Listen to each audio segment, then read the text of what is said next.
what I think may be happening with some of the central banks when it comes to looking at blockchain, because they're not standing back and just watching it happen. Now, what I want to start off with is to say, of course, central bankers are quite interested in blockchain. And there are a number of reasons why they are interested in blockchain. And some of those reasons have to do with the fact that it is clearly a powerful tool. A new tool, powerful tool, you cannot actually ignore it. There are many people who have jumped onto it and are using it, and are enjoying using it, and are making money whilst they do that. And a clear point is that it is quite disruptive. Not disruptive in a bad way, it depends on where you stand. Some people may say it's disruptive in a good way, others may say it's disruptive in a bad way. And in a bad way, when it takes away control from people who are used to controlling markets. That's when it becomes bad. But in a good way, insofar as the users who are not very trusting of institutions, because institutions in the last few years have actually disappointed them and rendered certain people poor. So it depends on where you stand around the nature of the disruption. But also, it has the potential to enhance what financial institutions and banks actually do, and how they deliver the different products that they actually produce. So it has many, many pluses along the way. But for some people, they think it raises existential questions. Will we have banks in the future? And I suspect we will have banks in the future because they are very smart. They have caught on to the fact that if they don't jump on the bandwagon of this, they'll be left out. So you have to innovate. But for those institutions that are not actually innovating, they risk being left out or being extinct. And I think part of why I think we will have banks in the future is because some of them are sponsors of the innovation. And some of the people who are innovating are running to the banks to sponsor what they're doing. So there's no way you're going to sponsor something and not get and see how you can actually use it. So there are reasons why central bankers, and particularly bankers also, are looking at blockchain.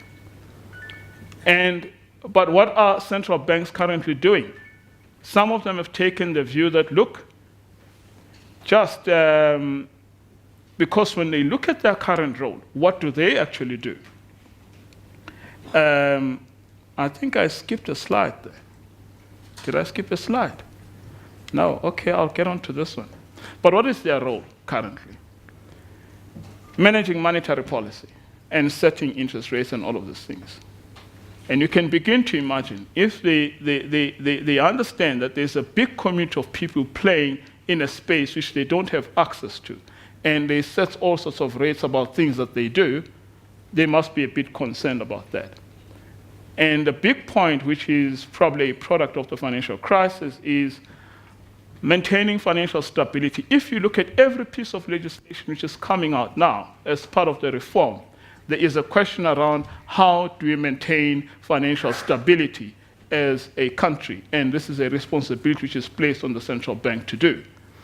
And then the third point is they regulate and monitor the financial system, in particular the activities of banks. Now, if there is a big chunk of value which is moving in a space that they are not entirely in control of, there must be a question around what that space is actually doing to the system, if the central bank is entrusted with that responsibility. But so, having said that, what are they doing?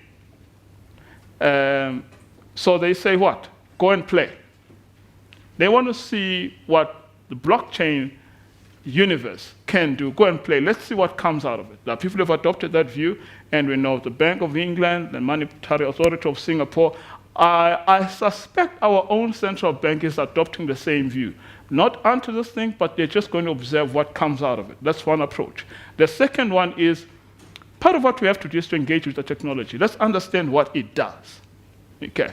That's the other approach which they take. And then the other third approach is to collaborate. Let's sit down with the banks, let's sit down with the tech sector, let's sit down with tech sector, let's sit down with the regulators and say, what can we do? How do we understand the innovation? Is it safe? is it posing any systemic risk? What can we do about it? That's the other third approach. And I think you'll get a mix of things which are happening insofar as central banks are concerned.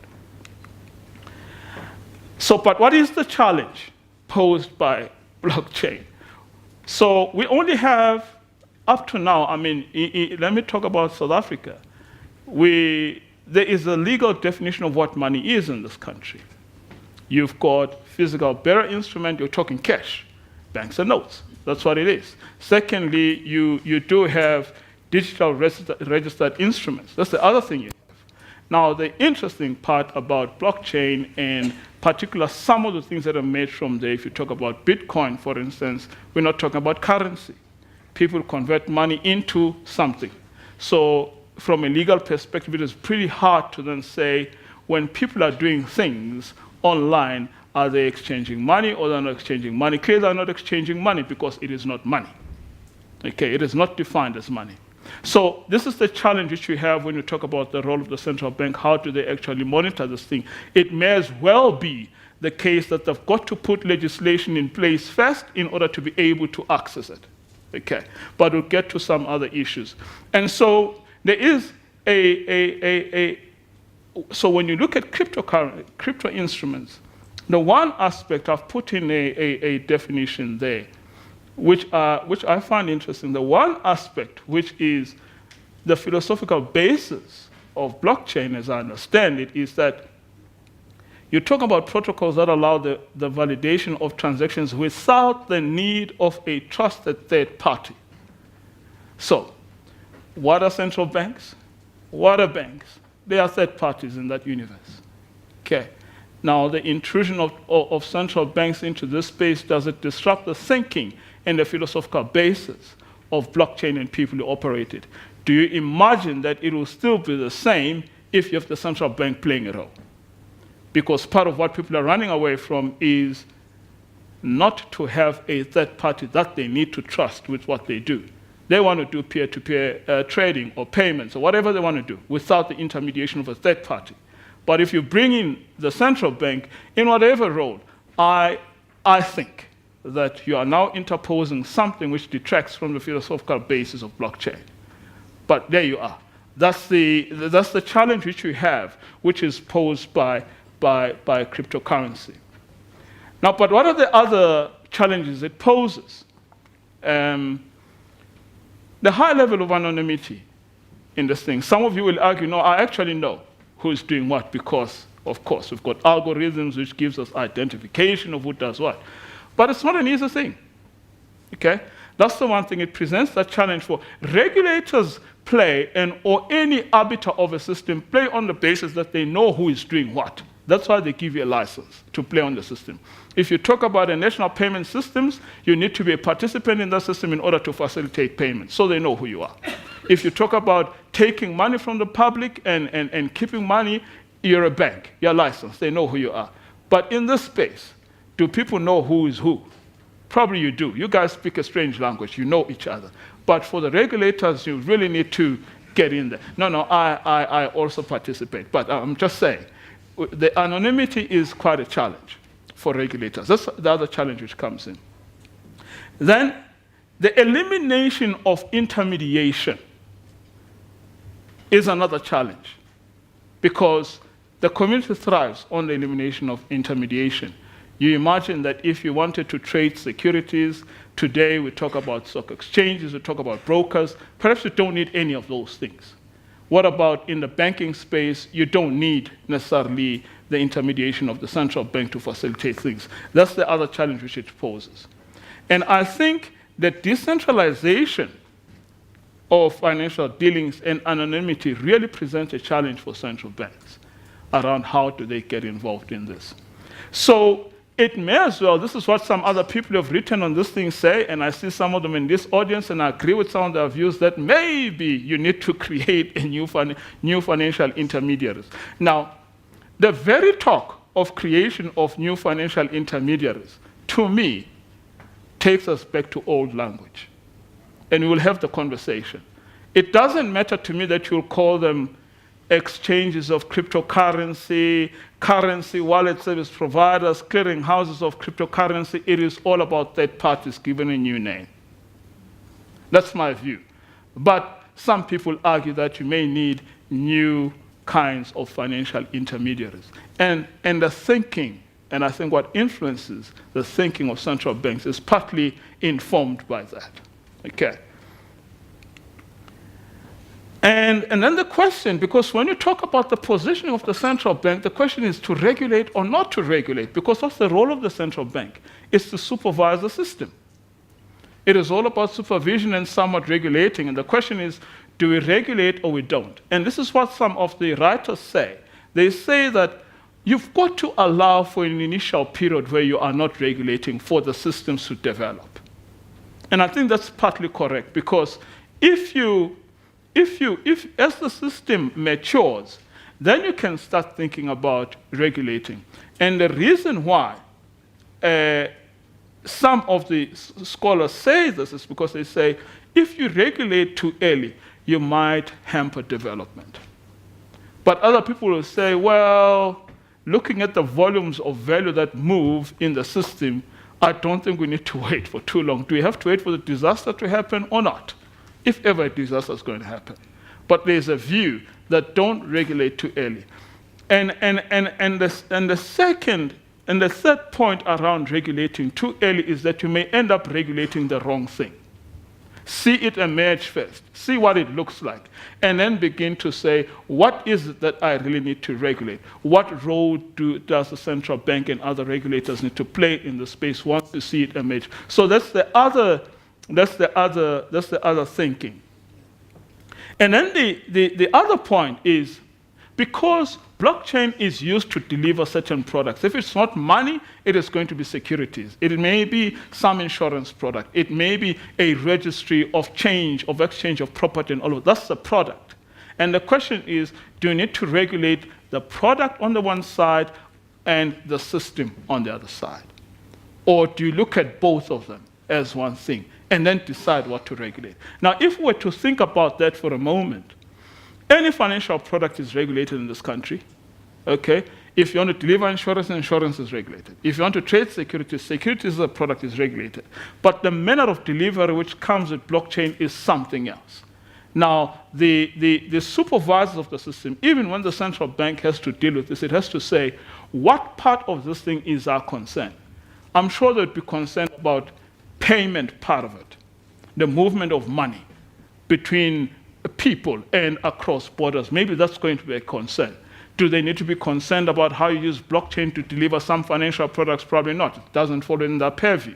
But it may fall within the purview of the Financial Services Board. So there is that conversation which needs to happen, and the choice of approach depends on whether they will see cryptocurrencies primarily as storage of value, or they will see it as both, as doing both, as delivery of value and also delivery of products. And that's an important thing to think about.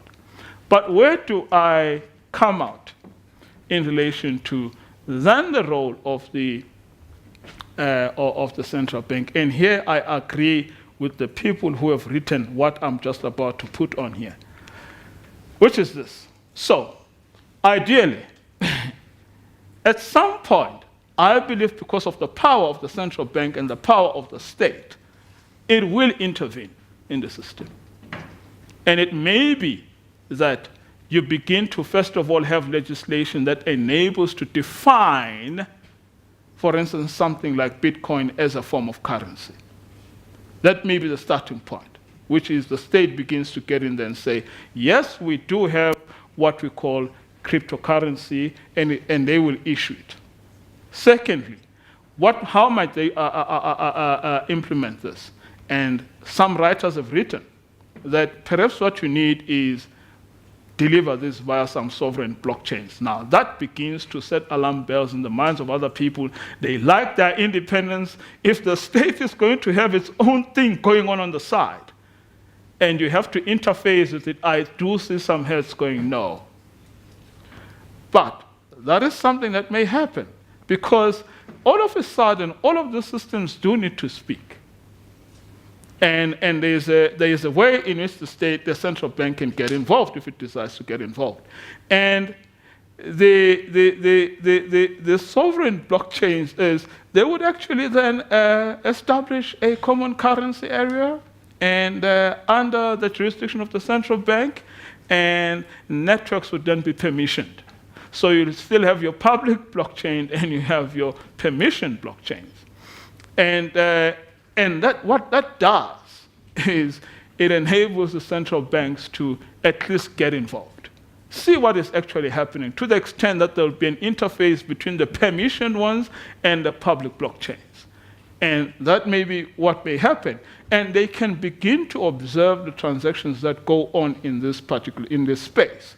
And the last point is, at the very least, there could be a way in which they moderate particularly what goes on in the permission blockchains. But I do suspect, even if there's a designation between the permission blockchains and the public blockchains, the interface between the permission blockchains and the public blockchains will eventually throw everybody into the net. That's the challenge with this kind of thinking. What's the downside of it?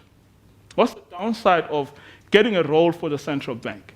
The downside of it, as I see it, is all of the innovation which has happened up to now, which is premised on the absence of intermediation, will probably be hampered. Government and central banks do not think, are not as agile as you are.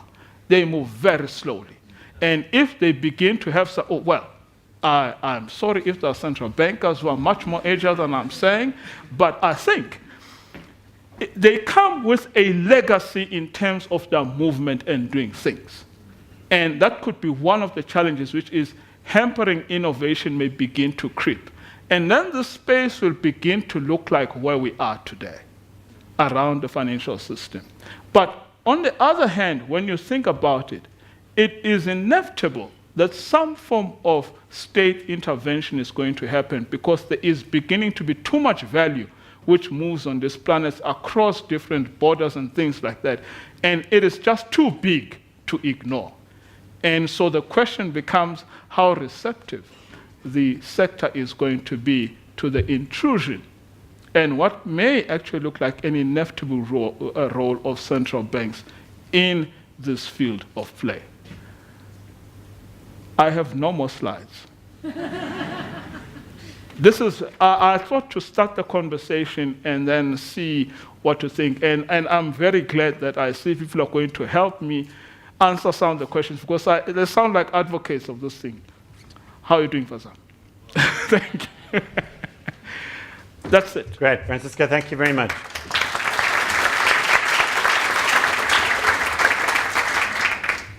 So, do we have any questions? Heidi. Thank you, Francisco. Yeah. My question is, yesterday Andreas said that he thought that mass adoption of Bitcoin was 5 years out. If you think that the regulators are going to step in, what do you think the timeline is on that? Do you think it's very soon, or do you think it's far out? Although I'm not at the risk, because I'm not involved in any of the working groups, but from my experience, if I look at what they're doing with the current system, okay, it takes the regulators ages to put in place a simple law. And so, and this is kind of a complex minefield. How quickly can they do it? Here's my timeline. If they are moving as slow as they're doing on the current laws, it may be that they are somewhere down the line, unless they catch on something new. But I'd be surprised if it can happen in 5 years' time. Maybe something that gets them into the place may come in, but an extensive regulation is probably quite some time down the line. But others can comment around what they think. Francisco, thank you very much. We have quite a few entities involved when we talk about the negotiation. We've got the central bank, which is a private company. Yeah. Then we got private banks. Then we got government. Then we got the public. I think that's the biggest challenge is how are we going to bring it all together? What do you think?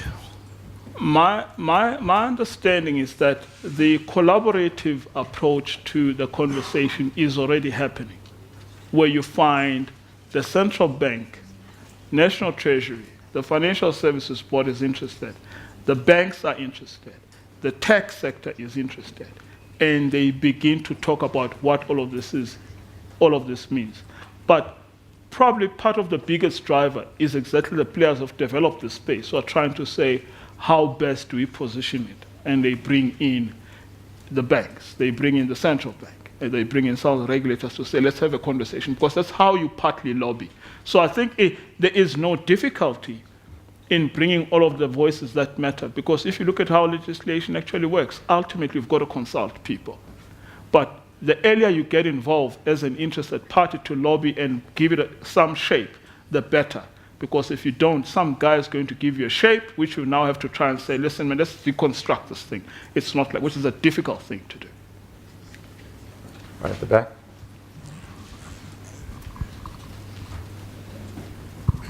Thank you. My question relates to how these definitions or the definitions around cryptocurrency and the regulatory framework relate to tax. So I think both on the personal and corporate tax side of things, it seems that I've never really gotten direct answers into how this works. For instance, a lot of people may have bought cryptocurrency some time ago and have realized capital gains. And likewise for companies that are operating using cryptocurrency. Can you maybe comment on how these regulatory definitions are handled for tax? Yeah. So you know how lawyers think. What they do is you bring, every day people bring complex issues. So you come and say, I own cryptocurrency. And we'll say to you, what is cryptocurrency? And then you'll tell me, well, it's got some value. And I'll say to you, what do you do with it? I trade. And the moment you begin to speak like that, I'll say, so do you make money out of it? And you'll say, yes, I do this exchange and then I make X. The approach to it is to break down a big complex, a big concept, and you bring it into what is actually happening here. And you use the very, very basic rules of law. Are you spending money? Are you selling something? Are you gaining something? Are you making money of it? Do you have to pay tax? Now, at some point, it may get slightly complex because if you're doing cross-border transactions, you run into difficult issues at that stage. And I think that's why the tax authorities in many countries are interested in looking at how this probably works, because it may come with new language, which they need to make sense of for legislative purposes. Are we there yet? I don't think so. But if you made money, would you pay tax? I bet you will.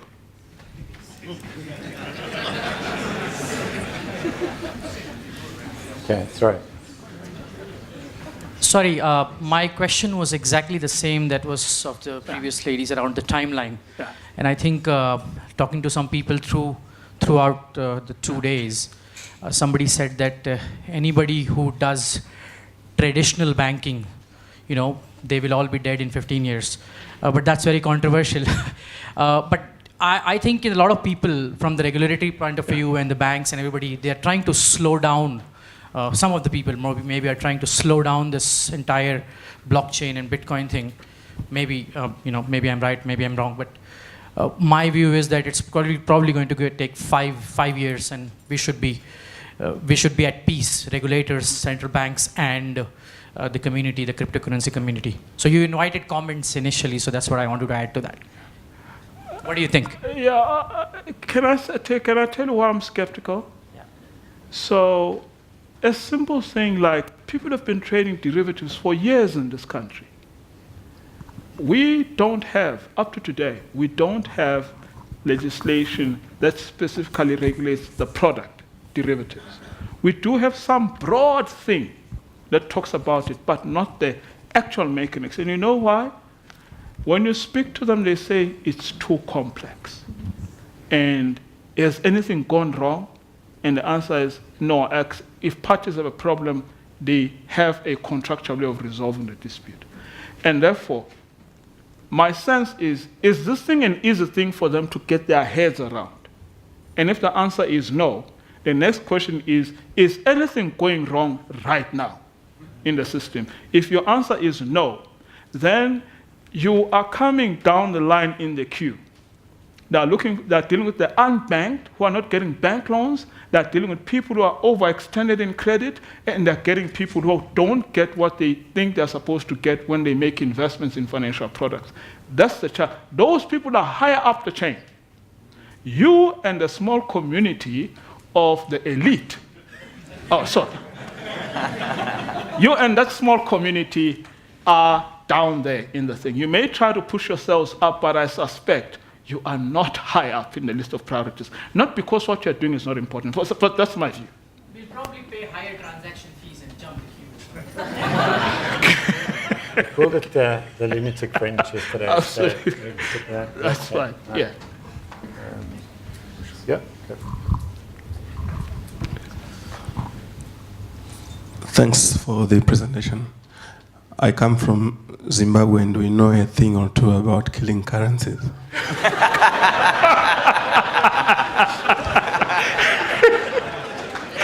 Absolutely. Yeah. And I get very nervous when I hear you talk about banks running sovereign blockchains and so forth. So I would like to get your technical thinking about how the central banks themselves get involved in issuing currency, because when we think about the technology underlying Bitcoin, for example, the peer-to-peer mechanism and the way of eliminating the third parties, and it's working without their involvement, which is why I was very inspired by Andrea's presentation yesterday. How do you think, on a technical level, the central banks will get involved? Because how do they fit in the current equation? That's what my question is. My answer to you is the central banks that have got absolutely no life when it comes to blockchain right now are being given the breath of life by you guys. The people who are playing in this space are explaining how the technology works, and they will learn from the industry. And how the industry has developed is exactly how they will actually get to play in this space. Because they don't have the know-how. They'll acquire the know-how, they'll buy the know-how from industry experts who are working with them to develop this sovereign blockchain. Now then you may say to me, who would want to bring them in? Who would want the banks to come and play in the space, or central banks?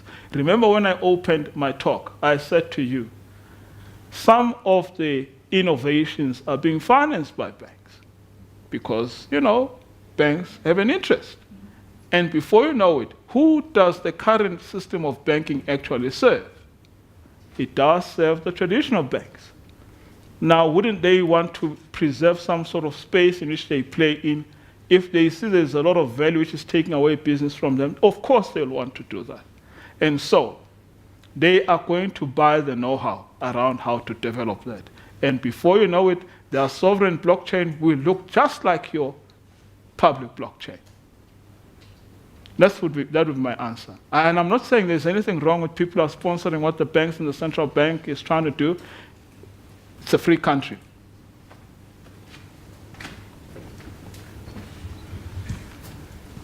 We'll move to that side next.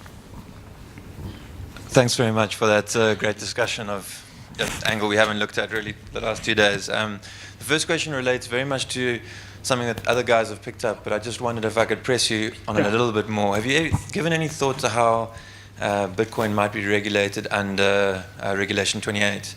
And the second pure point is just you spoke quite extensively about financial intermediaries and new financial intermediaries. And we already do have new financial intermediaries in this industry. I wondered if you could just articulate a little bit how those are currently regulated at the moment, if they are. So I mean, we have a number of exchanges globally, and we have some in South Africa. How are they regulated at the moment? Okay. So if I can start with the question around the Reg 28 issue, that deals with pension funds being able to invest in a whole bunch of asset classes. And the question is going to be, when you look at Reg 28 currently, is there anywhere where you could fit in Bitcoin? Will you call it cash? You can't call it cash because it's not cash, if we go back to the definition of cash. So in order for that to be included in Reg 28, there may have to be some amendment in Reg 28, or alternatively, it is recognized as a form of currency. Okay, that will be the starting point. Insofar as the intermediaries that we currently have are concerned, they are licensed to intermediate in relation to certain specific services. So let's say financial services. It's a defined thing. You advise and you intermediate in relation to financial products. Financial products are defined. Now, you then have to say, could these intermediaries intermediate in relation to Bitcoins? And the question is, do Bitcoins fall under financial products? It's possible to argue that at the end of the definition of financial products, there's something which says something similar to the rest of these things. When you start using purposive language, you can say, so what does this Bitcoin do? Blah, blah, blah. Say, it behaves like that. It may fall under that. But I suspect that may be a stretching of the language. So I think how they may play in the new space may require some tweaking in law to enable them to play. But I think you run into the fundamental philosophical issue. Do you actually want them in? Because this works on the basis of peer-to-peer transactions. Is there space for them? And as it currently stands, maybe there's no space for them, because you would say, listen, I don't pay anything to trade with him. Why would I want to pay you? I don't want to pay you. I just want to spend my money. We transact. I don't want any stock exchange. I can buy securities from him on a blockchain. So maybe that's the other fundamental thing, a conversation which will happen when you try to bring them in. Anyway. Hi, I'm Cindy. I'm a millennial. I would like to find out if banks and central banks, will we ever get to a time where they serve the needs of the people? No. I can rephrase it. Will we ever get to a time where banks and central banks use disruptive technologies to serve us? When you asked that question this morning, there's something that's going on in the news about how the Reserve Bank is about to go on a public, what do you call this thing? Issuing of shares. Hey? And they asked one guy, he's a financial guy, he's a financial guru. Last night, I think it was Bruce Wilford, he says, would you buy the central bank shares? He said, no, I wouldn't buy them. And that tells you about how people see the role of the central bank vis-a-vis where they are going to. Now, when you talk about do they serve the needs of the people? Yes, of course they do. Systemic risk and monetary policy is all about watching what we as the people need. Now, are they doing it in the way that you want them to? Maybe not all the time. Are they where you are as a millennial? Probably don't identify with them. But there is a role which they play, and I think they have to innovate quite quickly to be aligned with what's happening in the real economy. Thanks. Over here with the leather jacket, the other millennial. Another as opposed to the other. Okay, so just getting the question phrased right. It would seem to me that you're wanting to regulate at least cryptocurrencies in a way that's very similar to how you would normal money. When I say money, rand, dollar, whatever, with the central bank deciding how much of the currency is issued and exchange rates, so on and so forth. My question is then, what advantage does a cryptocurrency have when it's regulated to that extent? There's obviously space for intermediaries where, it's a real world, so you have to change from digital to real. Intermediaries usually would come in there, but where's the advantage in having a cryptocurrency? It's generated by a mathematical algorithm, so then aren't you, when it gets to that point, literally just wasting time creating something that you just spent electricity on?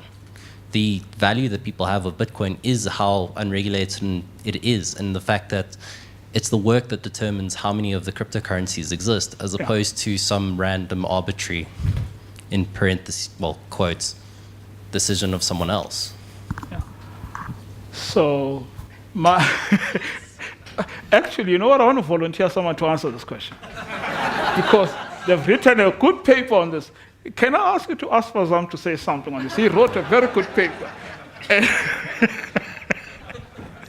Thank you.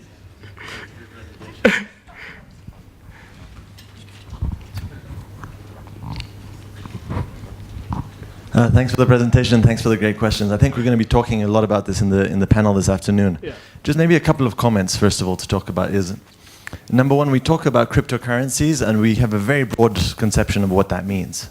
But we need to actually define what we're talking about when we say cryptocurrency. So the connotation that we talk about right now in the world is unregulated, algorithmic-based currencies that are generally produced through proof of work and algorithms like that. Now, we have a precedent for the conceptual understanding of such commodities or money. Gold, physical gold. Nobody decides how much gold to produce, right? There is some gold, you put some work into the ground, you dig it up, and you got some gold, and it has some value. However, we do have fiat currency that is under the purview of a central bank that decides based on monetary policy, economics, etc., with the intention to spur an economic growth of an economy, to use that fiat currency, and all of us use it today, whether we like it or not. Andreas also uses it, as he was saying. So the difference between gold and cryptocurrencies that are issued by a central bank is that gold had many aspects to it, or has many aspects to it, that are disadvantageous to it compared to fiat currency or a ledger-based money.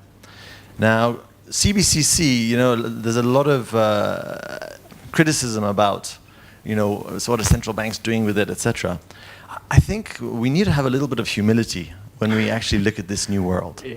And we don't really understand what an economic system would look like if all our fiat currency disappeared and all we had were 21 million bitcoins and the Ether and Monero and the Dash, etc. We don't understand it. Nobody can say definitively. So I think what we can say, in my humble opinion, is a central-backed cryptocurrency is far, far, far better than our current fiat system. And the reason is, with that, and we haven't looked at the implications of that, is that you can now start having money that was not a liability of a bank. And so I mentioned this yesterday, that you have a token of value that's not dependent on a particular bank, but is actually dependent on a system. So all the banks would need to fail for you to lose your money, for example. So these are some concepts that I think we'll go into further today. But I think the idea is we're on a spectrum, friends, right? It's a real spectrum that we're heading towards. So I can tell you right now, and just a stat that many of you may not know, if we turned off all fiat currency right now, take Venezuela, we know what's been happening in Venezuela. And if we said nobody in the world is allowed to use Bitcoin except for Venezuelans, the current scaling of Bitcoin will allow every adult Venezuelan to submit one financial transaction every 2 months. We can't have that. It's not ready for it. Now there are great things that are happening, scaling, etc., and the technology is getting there, but we're not there. So this is a gradual evolution of money, of how we're going to get to the future, which frankly nobody knows what it will look like. So we'll talk more about that this afternoon. Right, we'll cover a lot more on regulation in the panel this afternoon. Yeah. Right at the back, here, gentleman with the blue shirt. Not getting off lightly, it's a tough crowd. Thank you, Francisco. That was a very good presentation. My question is kind of complex. We pay taxes mainly because we are forced to, and we pay taxes mainly to an institution which we trust, which is also questionable, so that they can provide us with services. Now, my fear right now is with such blockchain technologies and cryptocurrencies and a growing distrust of certain government institutions, that if people choose to trust cryptocurrencies or blockchain technologies, is it possible that in the future we may not need banks and refuse to pay taxes just like we refuse to pay e-toll? And therefore rendering central banks and the banking system irrelevant. It's just a fear or a question, or just, I think in the future, just like we see Uber being disruptive, the truck drivers, green energy being disruptive, people just override that and then make their own choice. What do you think? So you made a very good example around the e-tolls. It is the people who decided they're going to do something about e-tolls. Okay. And it is going to be the people who decide how blockchain evolves and how it interacts with traditional systems. If it takes off and really people begin to flock onto it, the people will decide how they shape the rules. Okay. And that's how I can answer the question around that. Oh, as to you not paying taxes, you might just want to read up about what happened to Wesley Snipes when he tried that. He had a philosophical reason around why he wasn't going to pay taxes, and there were consequences about it. But I think the fundamental point is, I think what this is doing, it is disrupting institutions and will redefine how society is ordered if it takes place, because it's going to happen. But I think the power resides mainly with people. Right, there was some more. On the left here. Okay, there, Adrian. So cool having a lawyer when the clock's not ticking and you can ask him all these questions. That's exactly what I was thinking. So this is maybe less of a question, but an addition to what has been said.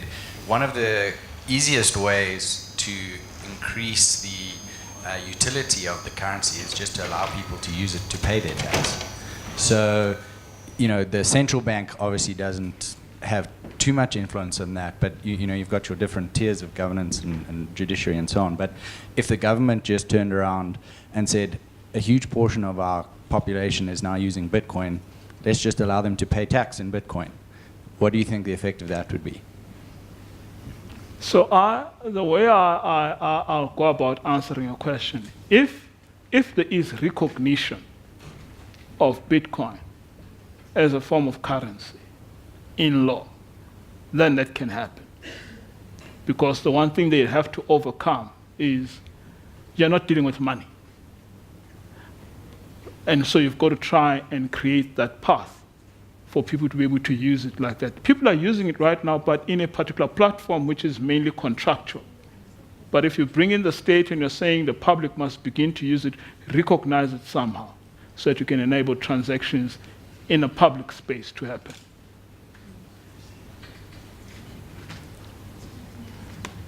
Right at the back, green shirt. Thanks, right over there. Okay.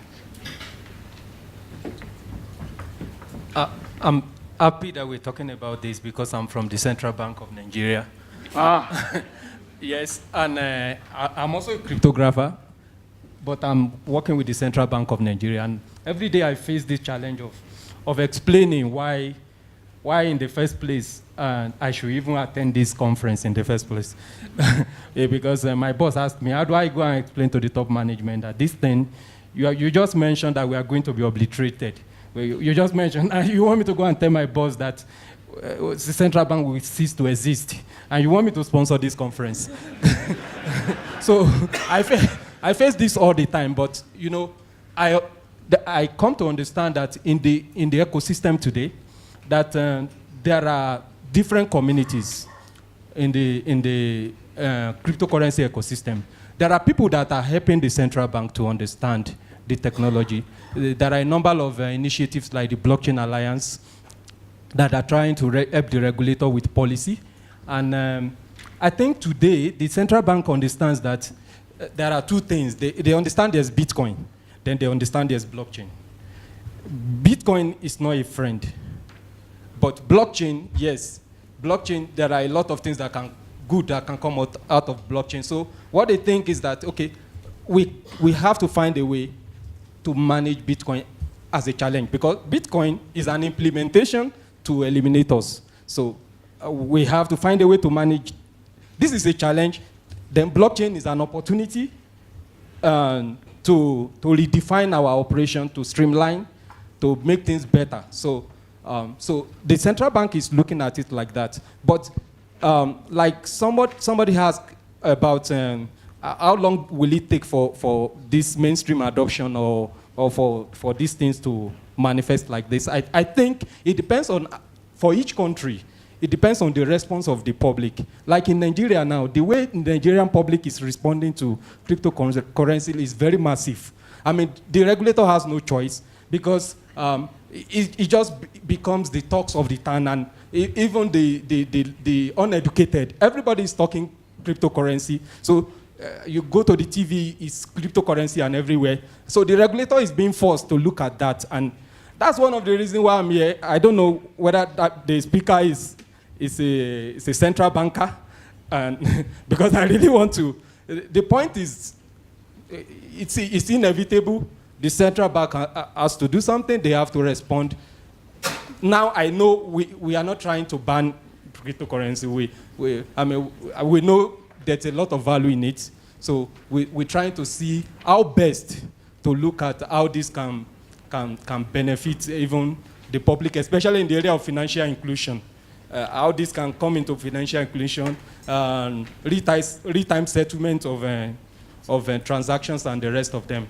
So I hope that we talk more about this, because I want to go back with more answers, because I have questions that I have not been able to answer. So thank you, everybody. Thank you. Thanks for the contribution. Francisco, thanks very much. You've done very well. We can feel it all very well. We appreciate Plenty you of coming time. along. Thanks, man. Okay, great. Sure.